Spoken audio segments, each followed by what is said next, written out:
Well, hi, everybody. Welcome to the Virtue Signal. I'm Bill Whittle, or am I? With my friend Alfonso Rachel, or is he? Today's episode is on reality and the perception of reality and how technology now has become very, very close. We're probably not quite there yet, but we're very, very close to being able to produce images and sounds and so on that are indistinguishable from the truth, but they're not the truth. We were looking at some deep fake videos earlier where they basically can turn you into Tom Cruise or anybody else they want to. The computer looks at your facial expressions, listens to your voice, and then it looks at every one of those expressions, and you feed in millions or hundreds of thousands or whatever pictures of Tom Cruise, and then the computer starts to find which expression of Tom Cruise looks most like you and starts morphing them together and it's doing thousands of iterations a second. It's refining that thing until finally it figures out this is the most perfect match of Tom Cruise's face with your expression, puts it on top. Next thing you know, you're Tom Cruise. So what that means is that in the very near future, it will be essentially impossible to distinguish, at least at eyesight, what's real and what's not. Now, one of the things about this job that is the toughest for me is resisting the temptation to run with a story that seems to be too good to be true. Every time I hear something that just seems to be too good to be true, I just look into it. And in a lot of cases, turns out I saved myself from having my fingers burned. I have a lot of questions about the election in 2020, but one of the videos that came out showed people basically reading a ballot and then another person was marking it down. And it turned out in that individual one case that there was actually a very good explanation for this. And so I didn't run with that, and I'm glad I didn't. So what do we do about this? So how we live in a world now where we get all of our social contact, all of our information, all of our everything, all the input is coming from a screen with a certain number of pixels on it. And if we can manipulate those pixels to whatever degree we want to, then we have molded whatever truth we want to send out. So what do we do about that? Oh, man. It's difficult to tell somebody, hey, go outside and play, or tell your kids, when they've got these marvelous things that they can just stare at and look at. And this has been going on for a little while now, where people are conditioned. This is an extension of themselves now, right? This is how they view reality. Reality is more and more, I guess, becoming virtual. Even grown folks, even myself, a lot of the work that I do involves, being immersed in a screen and constructing things from there. So it's something that's wired into this generation now. And the same thing that you would have to tell a person, hey, you might want to stop smoking.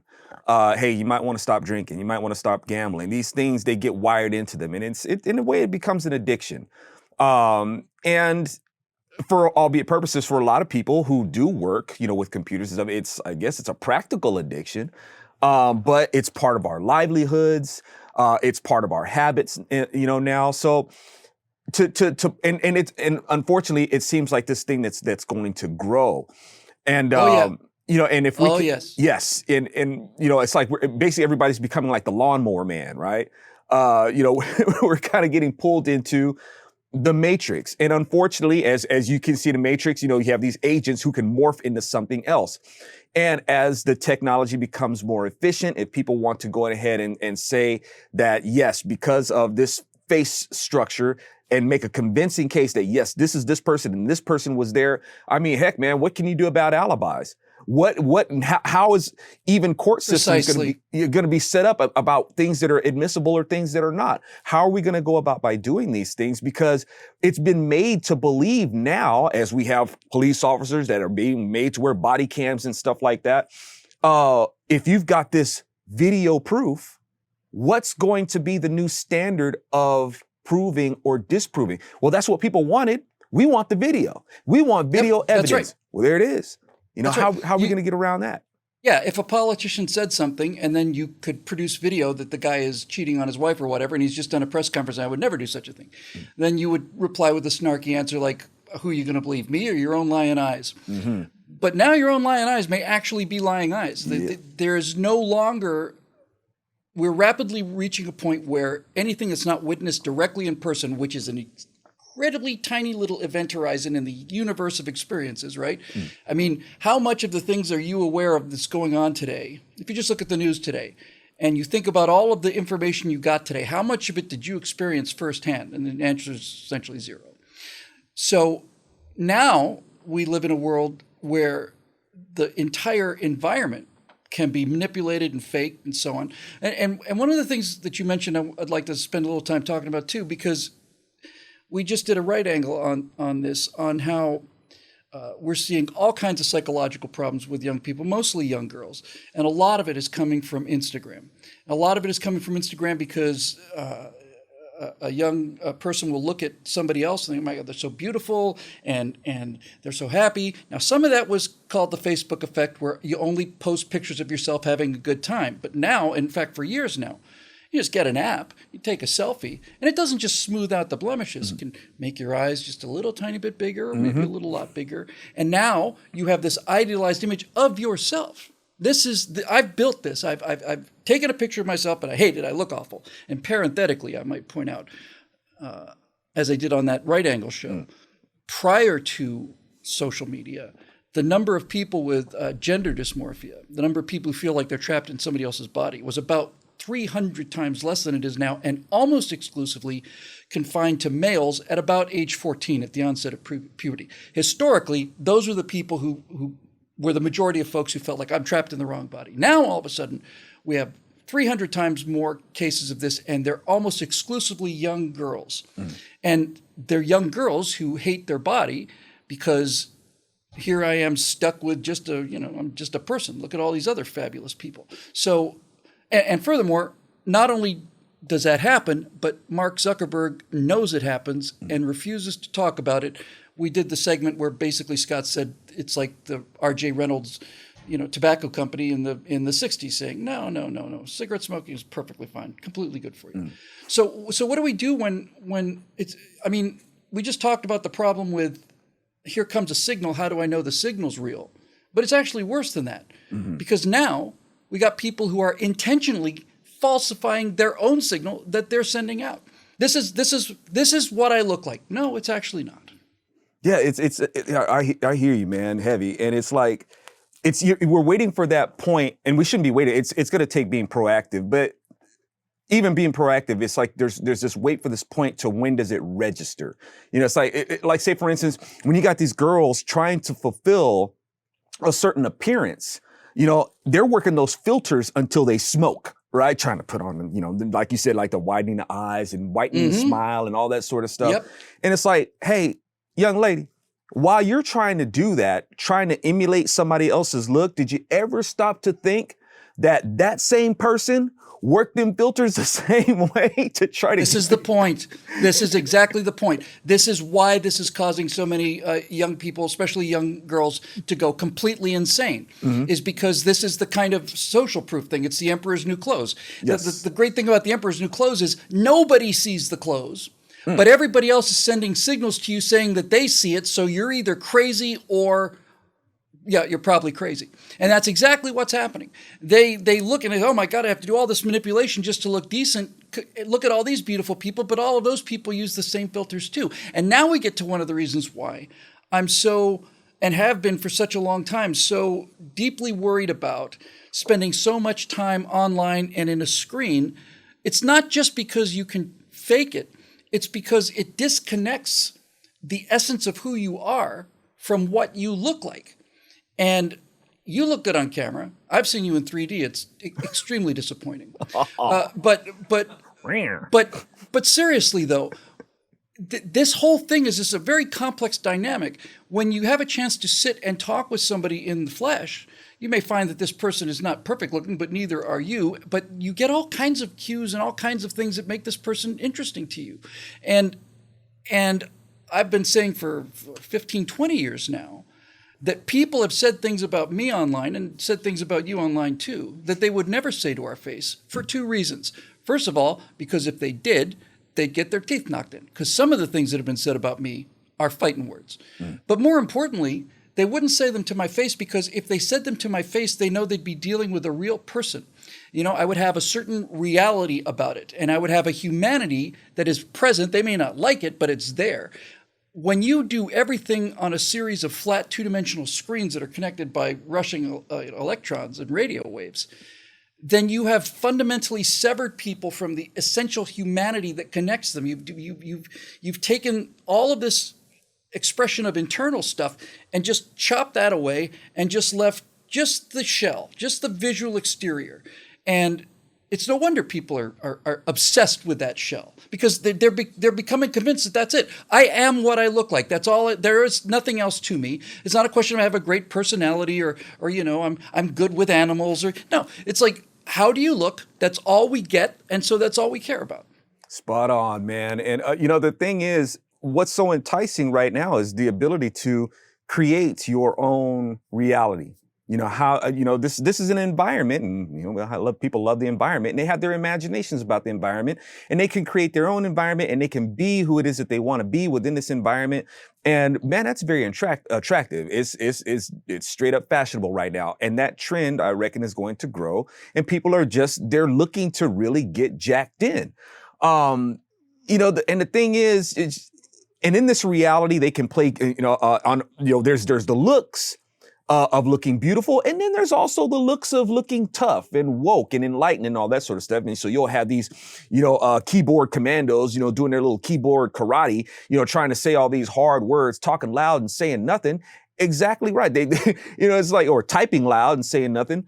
And would they say these things to us in person? Not likely. And if they do, they're going to come in their Antifa riot gear. We see these people confronting people, like we talked about a little while ago. You got these, Christians out there, and it's like, whether I agree. Did a right angle segment on that, yeah, and whether I agree with speaking the gospel in a public place, and these Antifa thugs coming in and beating them up and smashing their gear. Right. These people are disarmed. Or unarmed. They're not out there to cause a fight or anything like that.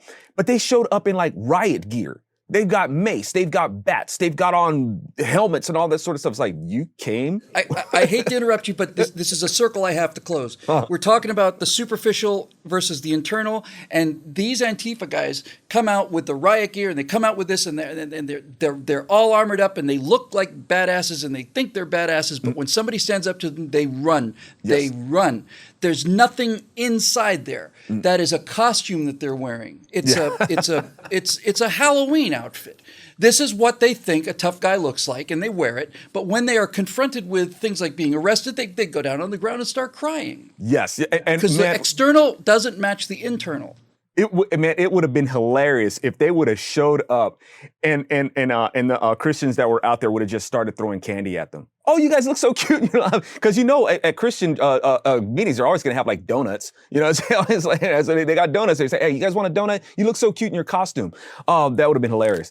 But if instead of attacking a group of unarmed Christians, if it had been I don't know, 12 special forces guys who were on leave, just having a good time in a park drinking some beers, I noticed they don't attack those kind of people. They don't attack them. Because they would make short work out of them. That I'd pay real money to see. In fact, I'd pay pay-per-view money to see that. Well, as we can see, they don't even go after Islam.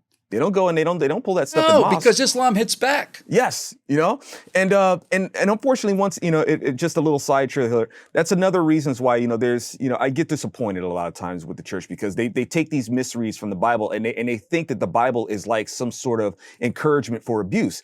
It's not. You actually do have the right to defend yourself. You're not supposed to go out looking for a fight, but when a fight comes to your door, you actually do have the right to defend yourself. I remind folks, hey, Jesus had a militia behind him, and let folks know, look, man, I got 12 legions of angels, man, that are ready to get into a hot knife fight. It's just not going to happen because I'm here to do a certain job that nobody else can do. All right, that's the only reason why. But trust me, there is going to be a fight. But a lot of people, they take this and they isolate the scripture and they think that we're just supposed to be submissive. And it's like, no, that's not what the word tells us to do. But once again, that comes down to this separation of of an idea that you think is there versus what reality is. And, as we're looking online and we're seeing people becoming more enveloped and submitted to what they see online.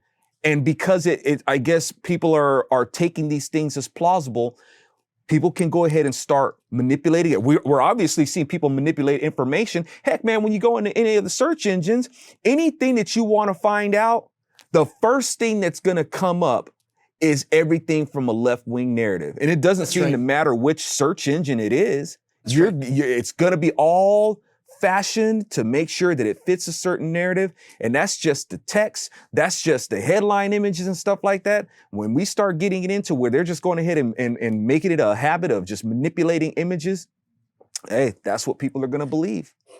Which kind of brings us back to where we were in our previous episode. In fact, where we are on virtually every episode, that there is no external defense against this. The only defense against this is internal.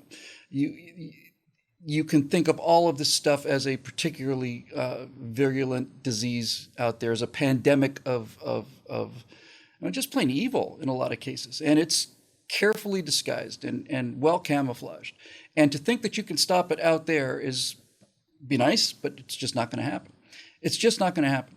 So now you're stuck with the situation of, okay, so what do we do about this? Well, it's like any other disease. You have to develop internal immunity. You have to be able to protect yourself internally and have enough real self-esteem, enough sense of right and wrong, enough real personal connections to be able to withstand this onslaught. And it's interesting to me, not just interesting to me, it's like dead certain evidence that is so clear that nobody will look at it. When you look at the people who are in prison, especially virtually all of the violent crimes committed by men, when you look at the young men that are in prison and you try to figure out what do these guys have in common, the left would try to tell you, well, it's a race issue or it's a class issue. They didn't have enough money. They grew up in underprivileged neighborhoods. All of this. Nope. There's only one correlator, and that correlator is absent fathers, and it actually is even more granular than that. Studies have shown that the people who don't get into trouble, who don't fall into drug abuse or body image things or cutting themselves or whatever, the one thing that they found across the board was that it didn't matter what their religion was, didn't matter what their income was, didn't matter what their race was. The one thing they had in common, believe it or not, was that they got together and had dinner as a family every night. That's the only thing. That's the only thing. And that is the only constant that works across all of these things. People who had families where they got together and spent half an hour at home talking at the table don't fall into these patterns. And it's an utter mystery, isn't it? We can't possibly figure out why this weird sense of being able to communicate with people you love and trust and be able to share secrets and be able to talk to somebody about a feeling you have before it comes to the point where you're down in the basement building bombs and loading your AR-15s. And it's so obvious that it has to be destroyed. Indeed, man. And when I started under my martial arts instructor, when he broke down what self-defense was, he says self-defense isn't just about defending yourself. You have to take it for what it means. You have to start from what it means. Self-defense, defending yourself from yourself. You have to have an internal, just like you're talking about. This is speaking to that. Really interesting. Defending your self-defense meaning protecting yourself from yourself. Yes, because if you have to be able to have that, to have a basis of being able to absorb correct information and knowing how to execute the information that you have. You can't do that if you don't have a sense of, you have to have something to calibrate what these things are. And even in that instance, when you go into a confrontation, you have to be so careful to defend yourself from yourself because those faculties can shut off to where you actually you can get yourself hurt more than and help your opponent hurt yourself than you actually can do damage to them. So these are very important things to have, and this applies not just in physical confrontations, but whether it's mental, whether it's emotional, things like that. This all translates to that. It's when we're talking about like martial arts. we are talking about the art of war, martial arts actually coming from the name of the god of war, Mars. That's where we get the term martial, and we talk about martial arts. This war is going to come to you in many different ways, and you have to have that defensive mechanism. And that defensive mechanism also where you're talking about, where as far as fathers are concerned, there's a reason why it's written in the 10 Commandments, honor your father and your mother. It doesn't say honor your parents. It says honor your father and your mother. Now, when you say mother, are you referring to a birthing individual? No, the word of God can get pretty deep, but it didn't even go convoluted like that, man. I know some people think that the word is convoluted, but man, it didn't. That's a stretch. It says man and woman. It's like, it's not so hard to figure out. Yeah, just keep it pretty simple. Honor your third grade level thing. Third grade level. It's a man, that's a woman. Pretty easy to understand. Father, mother, not your parents, not your father and your father, not your mother and your mother, not your birthing parents, as you put it. Honor your father. Individuals. Yes. Is an extremely offensive term, and my feelings are hurt. So shut up. And the Lord understood that. He knew that. People gonna be offended by this. But I gotta write it down. Are you serious, man? You gotta write that? Yes, I gotta have this written down. Honor your father and your mother. Now, but what does that mean? Does it mean that, what if my parents were just crack addicts? Am I supposed to honor that? Am I supposed to be like, my dad was a crack addict, but he was a good old crack addict and the most redeeming, functional crack addict I ever knew? No, that's not what that means. In fact, he won Crack Addict of the Year award for 1997. Right. It was really quite an achievement. And he was very generous with his crack. He even let me smoke some with him, Not a stingy man. Yeah, no, not at all. Right? Not at all. But no, it's like he would just spread crack around like it was popcorn. but what it means is that even if your folks were totally toxic and twisted up people, you're supposed to conduct yourself. You should live your life in a manner where people should think that your father was the best person that he should have gotten Father of the Year by the way that you conduct yourself. That's what brings your family honor. You honor your father by the way that you conduct yourself. Even if your father was a total screw up, people shouldn't, it's like they have to go out and find that on their own. They say, man, your father was a total screw up, but you came out amazing. I thought your father would be like totally amazing. I thought your mom would be totally amazing. Well, thank you. Thank you. I am glad that I brought honor to my father and my mother. But see, now that's being taken away from us more and more, like you said, birthing persons. We're being forced to be removed from this principle of honoring our father. That's not a family anymore. That's an assembly line. Exactly. A birthing person is a component in an assembly line for creating drones. Yes, but now I hope folks can see why it's important that God would write that in there. Because when these things are taken away, you start more and more with the implosion, of a society. And it's more than fathers. In order even to represent as a father, it more importantly is to represent as a husband. When you break down the word husband, husbandry is tending the garden. That's what it means. It's not just about being the spouse. You are tending your garden. You are making sure you're pruning them leaves. You are making sure that you are doing what is necessary for your family to grow strong, fruitful. That's what a husband does.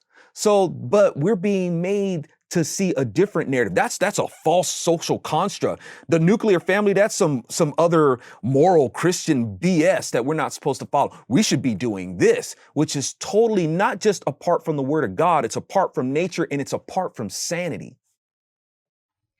Yeah, exactly right. And speaking as a husband, relatively new husband, I look around at my garden and I think, okay, this is what I'm going to do with my life and my wife's life. We're going to put some tomatoes down here. We're going to have a little bit of patch of flowers over here. We'll put carrots down there, and then around the outside edge of the garden, we're going to offset it with a decorative ring of claymore mines, and it's going to be absolutely beautiful. This side toward enemy, and I'll just walk everywhere with my little switch. It's getting tough to be a decent person out there, folks, but it's always been tough to be a decent person out there. So let's stop whining about it and just go on and get going with it. The human connection, the family connection, the personal connection is the essence of civilization and decency. And you cannot hate somebody enough to want to kill them if you're in the same room with them. present company accepted, of course. For all of the members at BillWhittle.com, I'm Bill Whittle, or am I? And this is my friend Alfonso Rachel, or is he? Mm-hmm. And this has been the Virtue Signal. Or has it?